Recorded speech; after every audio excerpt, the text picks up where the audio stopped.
Hi, Ohayo Gozaimasu. That means good morning in Japanese. I'm Frank Symes. I'm a musician. I've been in the industry forever, and I'm going to tell you a story. I'm going to share with you a story about how I met Roger Daltrey and how I became his musical director and eventually The Who's musical director. So one day I was in my apartment, probably making a cup of coffee, puttering around, and then there was a phone call. And I answered the phone, and it turned out to be Roger Daltrey's musical director. And he said, we hear you're a good guitarist, and we'd like you to come down and play with Roger Daltrey. Are you available? And I said, of course. So I went down to this makeshift rehearsal room in West LA.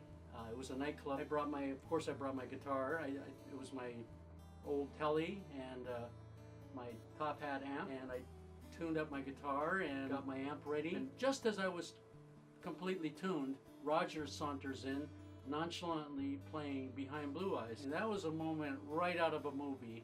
There was kind of a fog in the air, there was a cone of white light shining down on him, and everything seemed like it was slow motion, something out of a David Lynch movie. Anyway, so he's playing Behind Blue Eyes on his acoustic guitar, and I happen to know how to play Behind Blue Eyes because I've been playing The Who's music since I was 13. And I just started strumming the arpeggio to Behind Blue Eyes, kind of like, you know,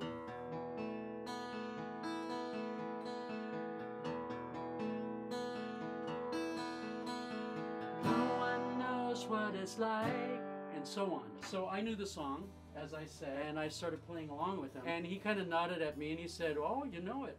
And I said, "Yeah, I do." So he went up to the mic and started singing. And meanwhile, we were surrounded by his entourage of about 25 people, which included the band members of his band called The How, which was a charity band. Anyway, I started playing the song with him, and when the background vocals parts came up, I sang with him. So right after we got through playing the whole song, he goes, "That'll do." And I said, I just nodded, and he goes, "Roger." And I said, "Frank," and we shook hands. The amazing thing is that we played music before we introduced ourselves. To this day, that's just an amazing moment to meet Roger Daltrey, because I grew up in Japan as an army kid, and when the film of Woodstock came out, I went to see it 8 times, spent all my allowance money. All the bands on Woodstock were fantastic, but when The Who would appear on the screen, it would just take my breath away, and I go, who is this band that's playing this unique music? And I had never heard anything like it, and so that was when I was about 14 years old. So to meet Roger after feeling like that when I was 14, it was a pretty amazing moment. We played 2 shows, one a warm-up show at the West LA Music nightclub, and another one at the Henry Fonda Theater. After we did the warm-up gig, he squeezed his way through this room that was like sardines and whispers in my ear, "Hey Frank, how would you fancy putting a quartet together with me and we do some corporate gigs?" And I said, I would fancy that. I helped put a band together with him, and we went on to do tours, and then we opened for Eric Clapton on a couple tours.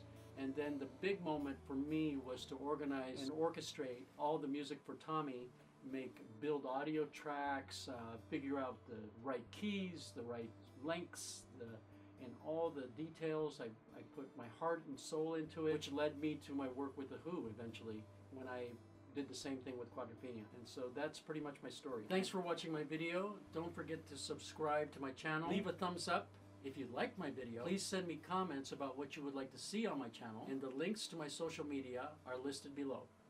Ja, mata!